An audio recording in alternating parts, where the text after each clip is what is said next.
Hey guys, it's Tara Macklin hopping in here to talk to you guys about what it means when your lab work is normal and you are a PCOS patient. So some things to consider of what that could actually mean. And I'm actually going to probably not tell you things that you really want to hear. But listen to me here.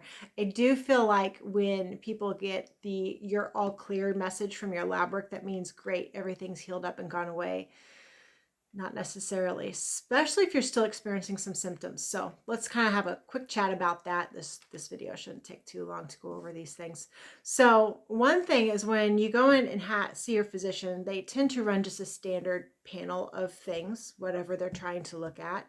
And not all those panels get into great detail. So sometimes they have to order like deeper testing, things like that. So if you're still experiencing symptoms, be honest about that and tell them, have a conversation about it. I know I've had to ask physicians to look at my B12 levels, my vitamin D levels.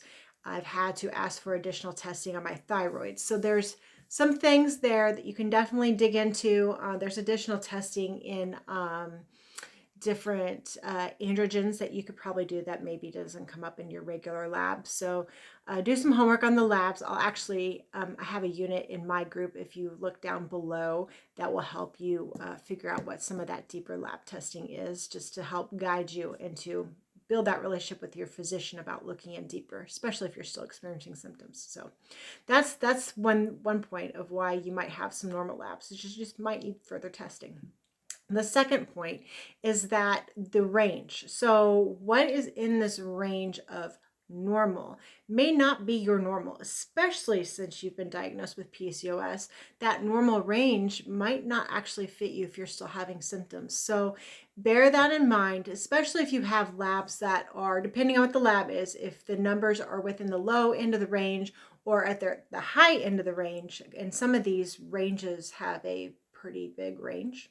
So keep that in mind, that you want to try to keep the goals somewhere in the middle, not necessarily at the low end or the high end. We want them in the middle. So you may still have some work to do, especially if you're still having symptoms. So don't ignore your symptoms and keep doing the work. And again, continue to have this relationship with your physician about what those numbers mean and their thoughts on the matter.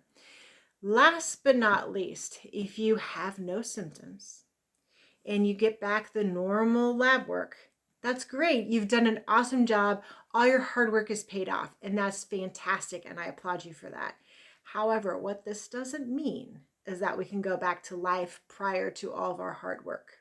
We have to keep doing the things. If you go back to your old lifestyle, all that hard work is for naught, and you wasted your time doing that stuff. So stay consistent. It might give you a little bit more of a gray area to play in because you're more balanced and you've figured some things out for your body and your PCOS.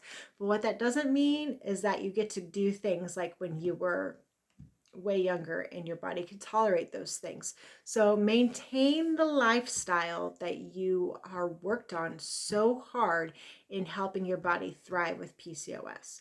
So those are just some quick thoughts about lab work. Let me know if you guys have more questions in this area, and I'll talk to you guys again soon. Bye-bye.